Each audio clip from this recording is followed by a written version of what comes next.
All right, ladies and gentlemen, you know what it is. It's the Urban Conservative Podcast. We got a quick story we want to catch you up to speed on. Coming out of North Carolina, an indictment has dropped on former North Carolina State House Rep Cecil Brockman, pictured on your screen.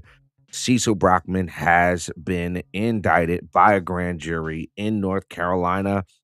Now, the interesting thing about this is you keep hearing on the left, especially on social media, oh, Trump's this, Trump's that, and they use the P word to talk about Trump. Well, here's the interesting thing.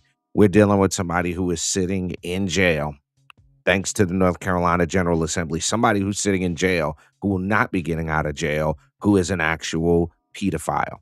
All right, an actual PDF file, we should say. Now, let's get into this real quick. Former North Carolina State Rep Cecil Brockman, Democrat, indicted for CS crimes. Court documents are showing former North Carolina rep facing charges for you know what has been indicted.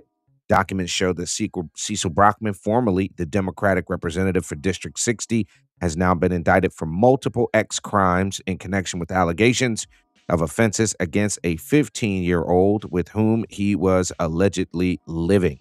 He's been indicted on 3 counts of a statutory X offense with someone under 15, 3 counts of indecent liberties with a child, and 2 counts of first-degree actual exploitation of a minor. According to the indictments, Brockman had a you-know-what relationship with the 15-year-old at certain points, recorded the acts between them. He was taken back into custody this week, given no bond due to the newly enacted Arenas law, which prevents suspect accused of certain crimes from receiving bond. It was not immediately clear when he would be back in court. Just so you kind of have the background, he was arrested and charged back in October of 2025 with 2 counts of statutory X offense and indecent liberties with the child. He's accused of moving a 15-year-old from Atlanta, Georgia to High Point, North Carolina, with the prosecutor alleging that sexually explicit content was found on the victim's phone. They also alleged that Brockman was tracking the teen with an app and attempted to make contact with the teen while they were in the hospital, going as far as to try to get the restricted doors in an emergency room. Brockman's defense alleges that Brockman believed the victim was 18 when they met and during the course of their acquaintance.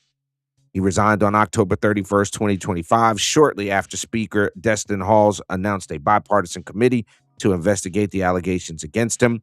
After a judge reduced his bond from $1.5 million to $250,000, he posted bond and was released on November 5th. After his resignation, Amanda Cook, who had already announced her intention to primary Brockman, was selected to complete his term. This week, Cook won the District 60 primary and will run for the seat in November as the incumbent. So what you actually have here, folks, is an actual case of and you're going to have a hard time convincing me that this guy thought this kid was 18 years old. You're going to have a really hard time convincing me of that. But I want to also point this out to your attention right here, because if you're a conservative, right-leaning person, you've heard this a million times, okay? A million times you've heard this over and over again about how Trump is the P word, about how Trump is, in the Epstein files, all this, that, and the third. But what about this here? Okay? How come we're not talking about that right there, ladies and gentlemen? So there you have it, the indictments. In my personal opinion, I think this guy's going to be going to jail for a long time, as he should. I'm glad the new law's in effect that will not allow him out because of what he's charged with. Y'all stay tuned right here to the Urban Conservative for news and updates. What's happening in urban areas across the country. Peace.